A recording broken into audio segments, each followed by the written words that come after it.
दो बहनें एक सुपरमार्केट जा रही होती हैं ताकि न्यूयॉर्क के सफ़र के लिए कुछ राशन खरीद सकें।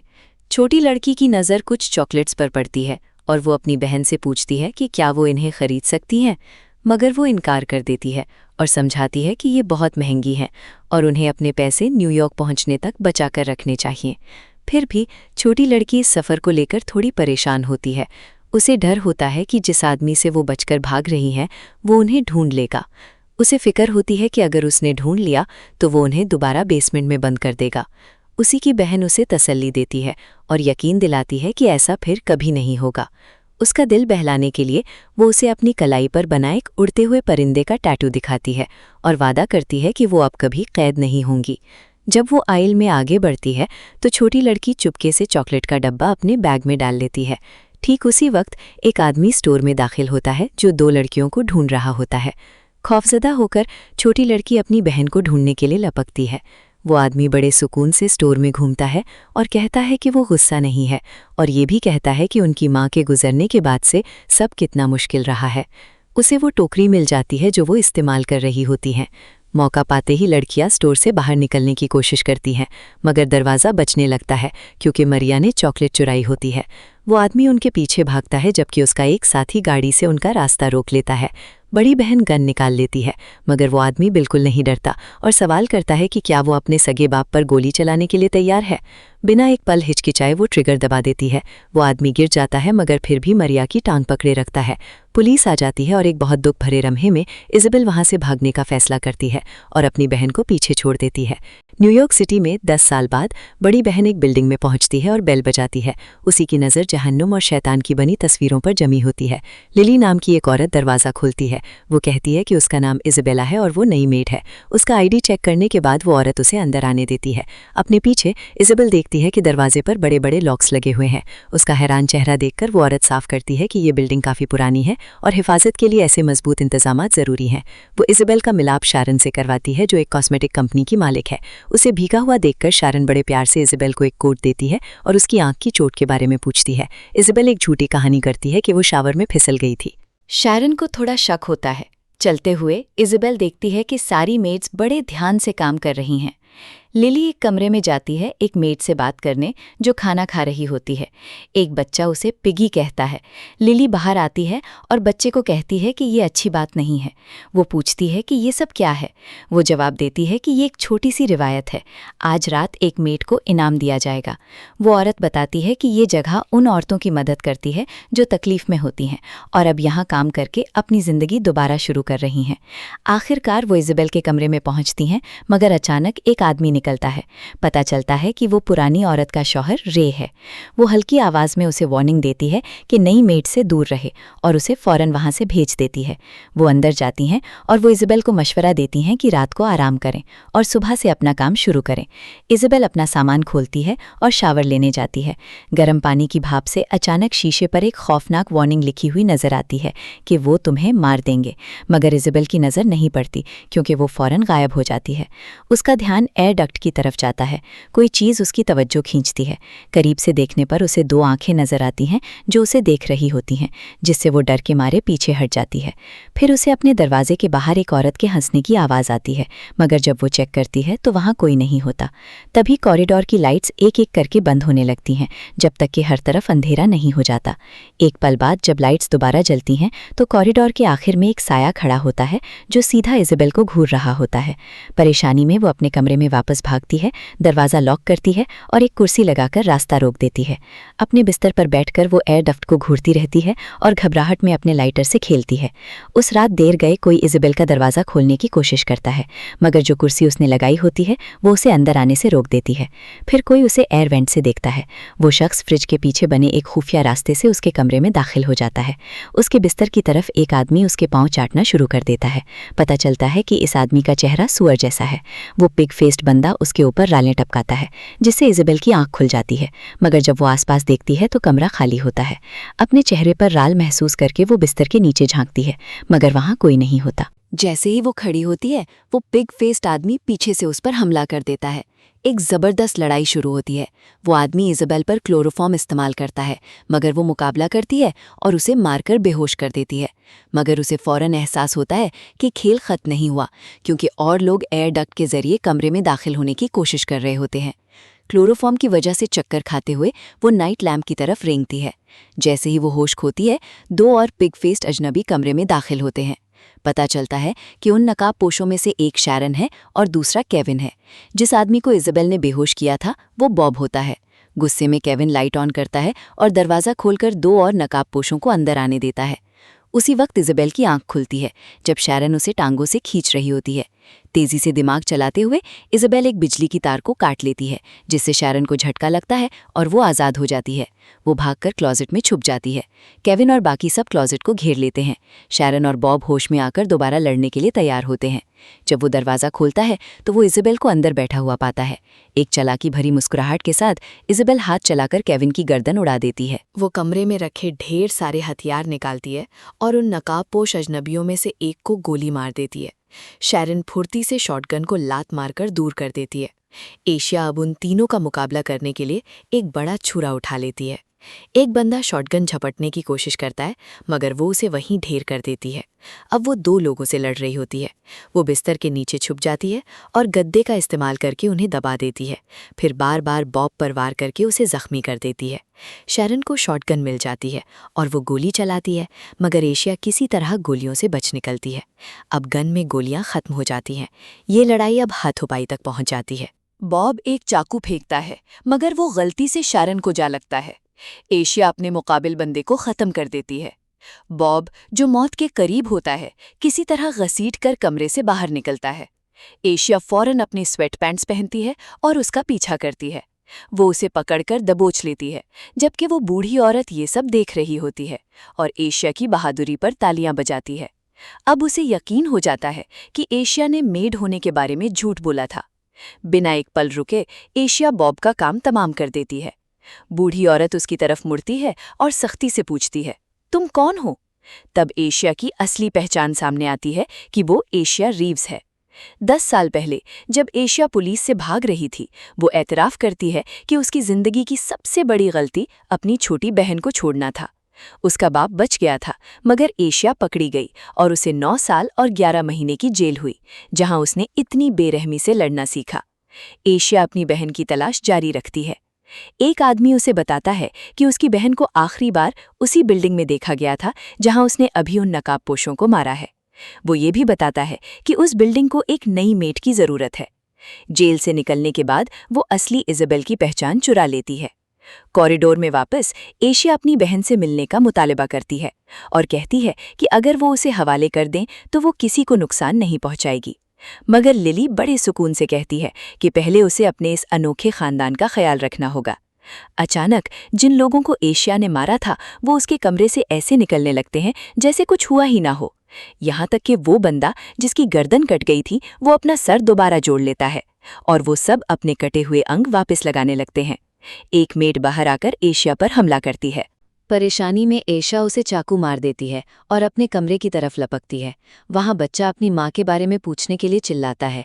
वो उसे चुप रहने को कहती है और दरवाजे पर रुकावटें लगाना शुरू कर देती है। अचानक वो बच्चा उसे चाकू मार देता है। एशिया एक ही वार में उस बच्चे को बेहोश कर देती है। वो शीशा तोड़कर चाकू निकालती है।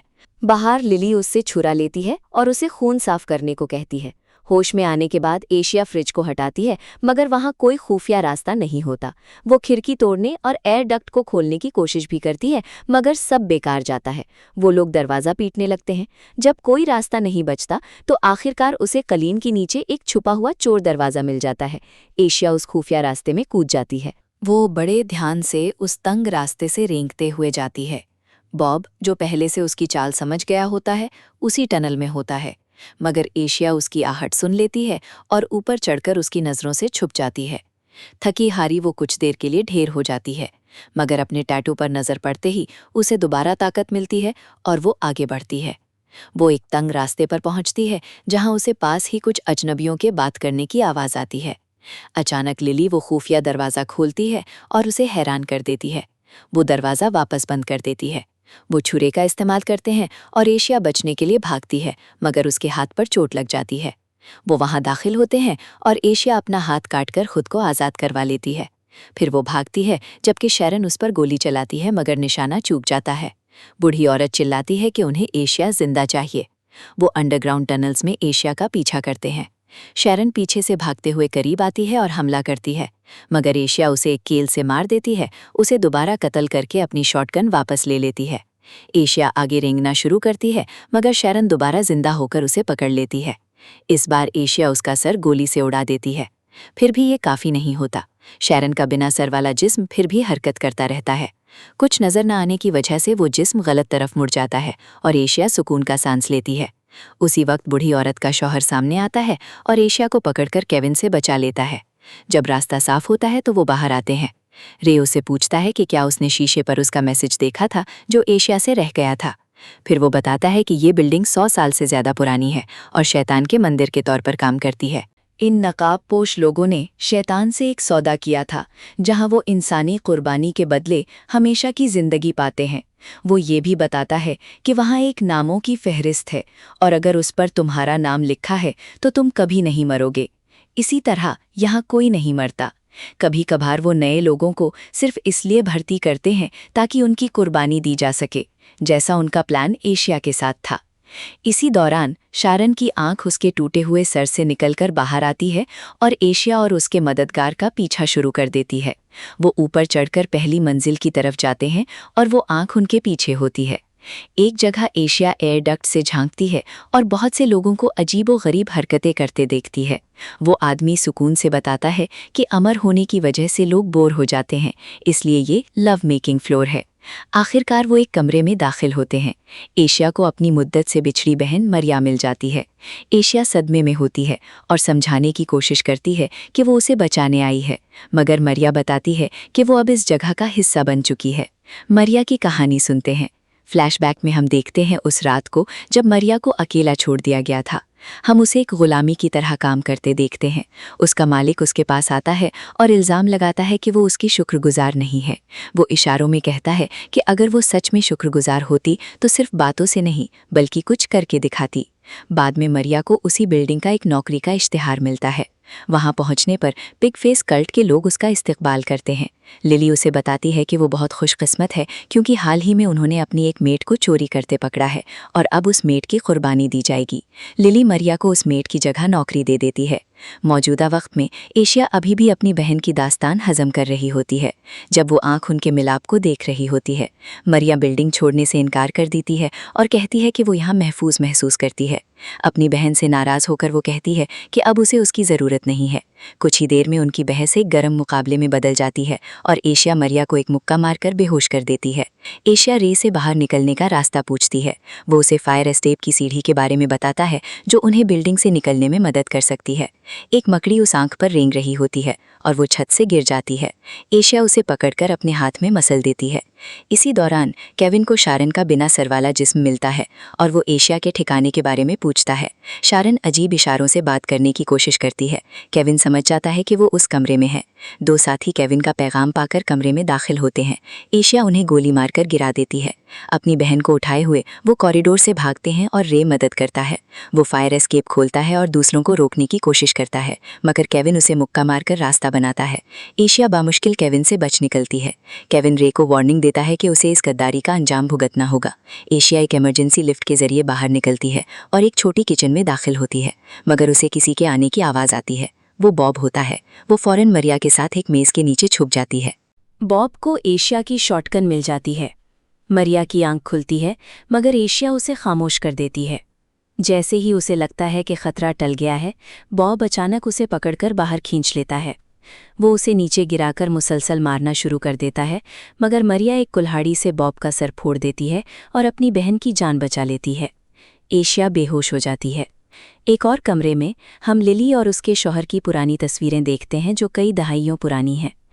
लिली उससे पूछती है कि उसने उन्हें धोखा क्यों दिया। वो मानता है कि उसने तब साथ दिया था जब कुर्बान होने वाले लोग मुजरिम होते थे, मगर अब वो मासूम लोगों की जानें ले रहे हैं।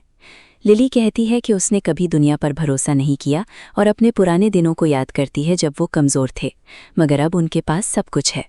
उसी वक्त केविन कमरे में दाखिल होता है लिली को बुलाने के लिए। वो शैरन को उसकी निगरानी पर लगा देते हैं, जिसका आधा चेहरा दोबारा बन रहा होता है। लिली ऐलान करती है कि एशिया भाग निकली है और बिल्डिंग में कहीं छुपी हुई है। सारी मेड्स और रहने वाले उसे ढूंढने की तैयारी करते हैं। किचन में एशिया को होश आता है ठीक उसी वक्त जब मरिया बॉब को बांध रही होती है। मरिया उस पर जोर देती है कि वो लिफ्ट की तरफ जाए, जबकि वो दूसरों का ध्यान भटकाएगी। जैसे ही मरिया जाती है, एशिया को उसकी चीख सुनाई देती है। एशिया उठकर फौरन उस कमरे की तरफ लपकती है, मगर वहां बिल्कुल अंधेरा होता है।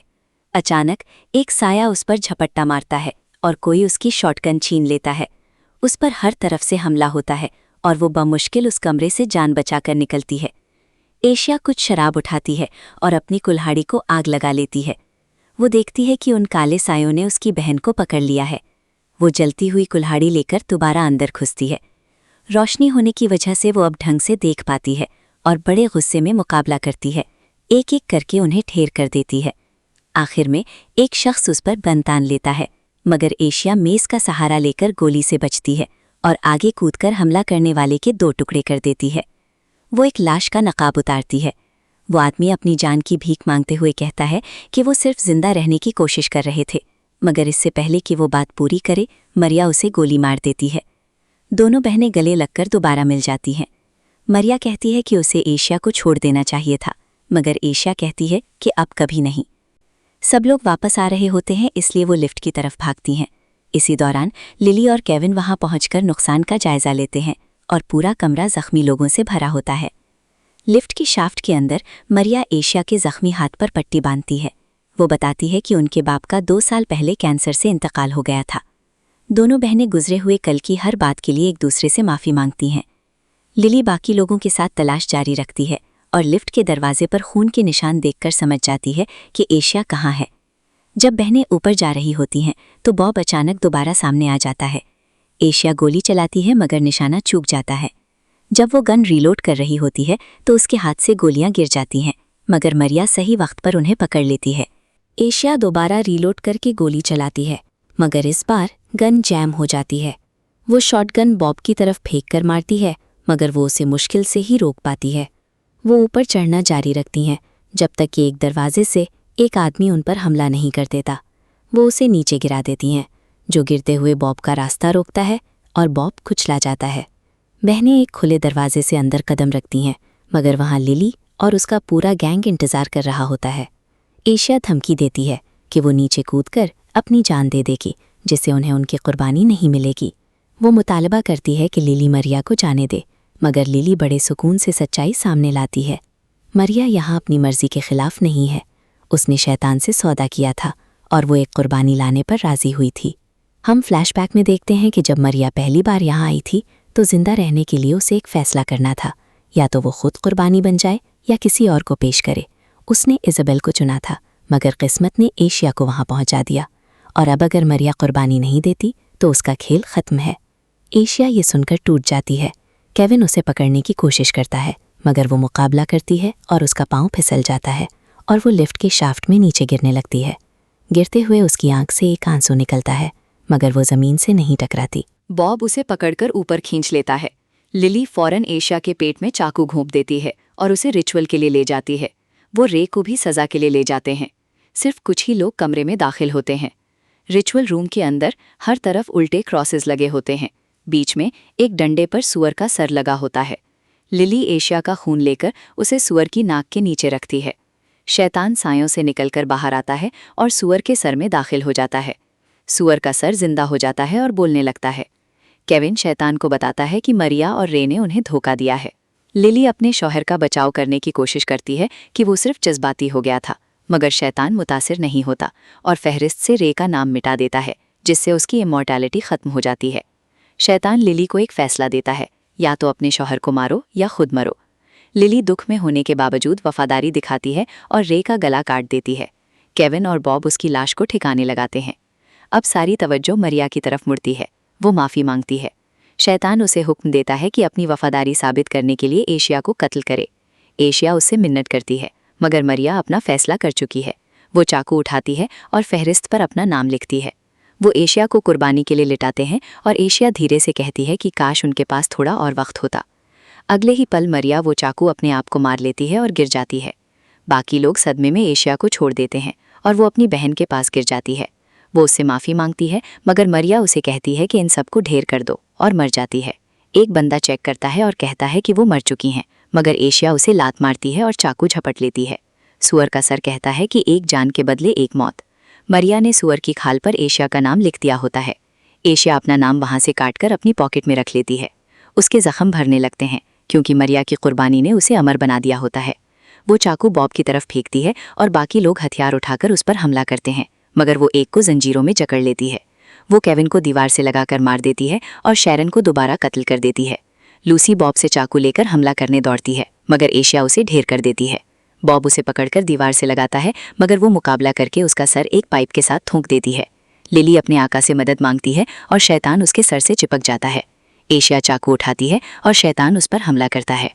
एक भयानक लड़ाई शुरू होती है। शैतान उसे दबोच लेता है और मरिया की आवाज़ में बोलते हुए उसे उसकी मौत का जिम्मेदार ठहराता है, मगर टूटने के बजाय एशिया पूरे होसरे में उछलती है और लिली के सर से वो सुअर का सर नोच लेती है।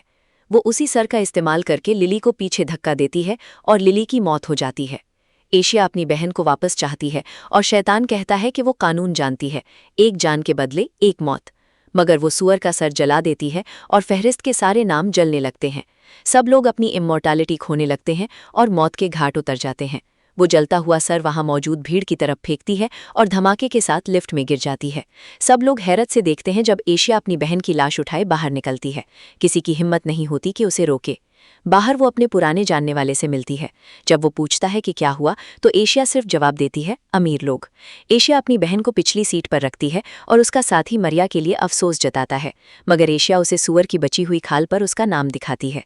पता चलता है कि मरिया ने अपना नाम बदलकर अपनी बहन के नाम पर रख दिया था, जिससे वो अमर हो गई। वो बंदा हैरान होता है कि ये सब क्या हो रहा है, मगर उसे नज़रअंदाज करते हुए दोनों बहनें गले लग जाती हैं। वो शख्स फैसला करता है कि उसे मजीद जानने की ज़रूरत नहीं है। दोनों बहनें नाश्ता करने निकल जाती हैं, जबकि पीछे वो घर धमाकों से तबाह हो रहा होता है। तो आप देख रहे थे movie they will kill you 2026 का रिकैप। अगर आपको ये पसंद आया तो सब्सक्राइब, कमेंट और लाइक ज़रूर करें और हमारा बाकी कंटेंट भी चेक करें।